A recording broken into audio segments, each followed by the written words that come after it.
सभी के बॉडी में। इस पहले नियम के अनुसार हम में से 100% लोग कैंसर पेशेंट हैं। फर्स्ट रूल के अनुसार जितने भी लोग 40 साल से ऊपर है, we all are cancer patient that way, diagnostically we all are cancer patient. ये बात तो दिमाग में एक बिठा लीजिए। तो कैंसर सेल होने का मतलब हम बीमार हो गए ऐसा तो नहीं है, राइट। और अब दूसरा जो बहुत इंपॉर्टेंट बात है कि बायोप्सी जो कि गोल्ड स्टैंडर्ड माना जाता है, बायोप्सी माना जाता है कि भाई बायोप्सी में जो लिखित आ गया कैंसर, तो समझ लीजिए कि वो उससे बड़ा कुछ और नहीं, ऐसे माना जाता है। Biopsy is known as the gold standard of cancer diagnostics.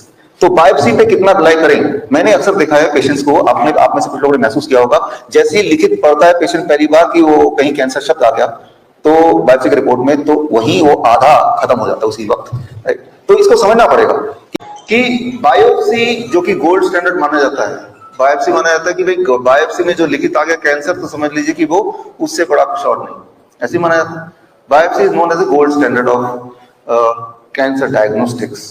तो बायोप्सी पे कितना रिलाई करें? मैंने अक्सर देखा है पेशेंट्स को, आप में से कुछ लोगों ने महसूस किया होगा, जैसे ही लिखित पढ़ता है पेशेंट पहली बार कि वो कहीं कैंसर शब्द आ गया तो बायोप्सी की रिपोर्ट में, तो वहीं वो आधा खत्म हो जाता है उसी वक्त, राइट। तो इसको समझना पड़ेगा कि ये कितना रिलायबल है, जो वहां लिखा है उसको कितना माने या कितना नहीं माने, इसको आपको रैशनली सोचना पड़ेगा। दो तरह से आप किसी चीज को विश्वास कर सकते हैं। एक तो ये तरीका है कि कितने लोग कितनी बार कितने जोर से बोल रहे हैं, चाहे वो सबूत नहीं भी दे रहे हैं, और दूसरा सबूत क्या कहता है। तो आज हम सबूत की बात करते हैं, ना कि ये कि कौन क्या बोल रहा है।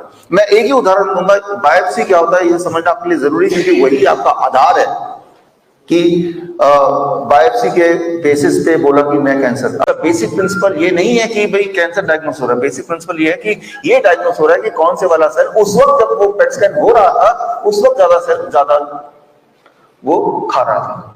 तो इसकी जो रिलायबिलिटी है वो जीरो है बिल्कुल, मेरे हिसाब जितना मैंने देखा, और वो मैंने देखा वो इंपॉर्टेंट नहीं है। क्या मेडिकल साइंस इसको इसकी रिलायबिलिटी को जीरो मानती है? वो एविडेंस मैंने आपको दे दी है, वो एविडेंस आप दे देंगे आज शाम तक, वो पढ़िएगा in the form book, I will give you, पढ़िएगा जिनको डिटेल में जानना है।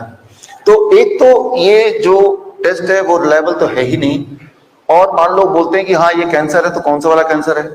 ये वाला है कि ये वाला है, राइट? इनमें से कौन सा वाला है? We do not know, right? दोनों में से कौन सा कैंसर है? क्या पेट स्कैन बता सकता है कि चलो ये कैंसर है, विच वन? क्योंकि कैंसर सेल तो बॉडी में होते ही हैं, सभी के होते हैं, राइट? अगर मैं अपने आप को थर्ड स्टेज कैंसर पेशेंट बनाना चाहता हूं तो मैं खूब एक्सरसाइज करूंगा, और जहां पे एक्सरसाइज करूंगा वहीं पे चमक आ जाए, ये इसका प्रिंसिपल ही है। तो क्या मैं उस वाले ऑर्गन का कैंसर पेशेंट बन गया? तो एक बात समझिए कि पेट स्कैन का मकसद मतलब यह है कि वो कैंसर नहीं बताता, वो सिर्फ ये बताता है कौन सा बॉडी का सेल ज्यादा शुगर खाती है, जो कि निर्भर करता है कि उस वक्त उस सेल की भूख कितनी है। मान लो मैं एक मेथड निकालूं कि कौन सा बच्चा ज्यादा शैतान है, इसका मैंने एक तरीका निकाला डायग्नोस्टिक। जो बच्चा ज्यादा खाना खाएगा वो ज्यादा शैतान है। तो क्या ये फिट बैठेगा? वो शैतान भी और ज्यादा भी खाना खाता है, ऐसा भी हो सकता है, लेकिन हर वो बच्चा जो ज्यादा खाना खाएगा वही शैतान है, ऐसा हो सकता है। और ऐसा भी हो सकता है कोई बच्चा जो कम खाता वो भी शैतान है, राइट? तो समझिए आप इस पेट स्कैन के फॉर्मूले को, इसका बेसिक प्रिंसिपल ये नहीं है कि भाई कैंसर डायग्नोस हो रहा है, बेसिकली जिनके नाम लिए कि मैं 4th स्टेज कैंसर पेशेंट हूं, 4th स्टेज, चौथे स्टेज पे। तो जैसे ही आपके दिमाग में आया, आपके कानों में आया चौथे स्टेज कैंसर पेशेंट से आप मिलने वाले हैं, दिमाग में कैसी पिक्चर आएगी? 4 लोग उठा के लेके आ रहे होंगे, वो सांसें भी ठीक से नहीं ले पा रहा होगा, ऐसे कुछ पिक्चर आएगा ना। लेकिन अक्सर आप देखेंगे 4th स्टेज कैंसर पेशेंट अक्सर मैं देखता हूँ भागे भागे ही आते हैं। जितनी स्पीड से वो दौड़ सकते उतनी स्पीड से मैं भी नहीं दौड़ सकता कई बार तो लेकिन उनकी रिपोर्ट में 4th स्टेज है। मैंने आपको तकलीफ क्या है? मैं 4th स्टेज कैंसर पेशेंट, मैं वो तो समझ गया तकलीफ क्या है आपको, नहीं मैं 4th स्टेज कैंसर पेशेंट, तकलीफ ही है, राइट? तो कहा कि उसका बेसिस क्या है? फिर वो एक रिपोर्ट निकालते हैं, पेट स्कैन की रिपोर्ट निकालते हैं, उसमें लिखा रहता है हाँ 4th स्टेज कैंसर पेशेंट। तो अब वो उसको तकलीफ नहीं है, लेकिन वो तो रिपोर्ट में तो है।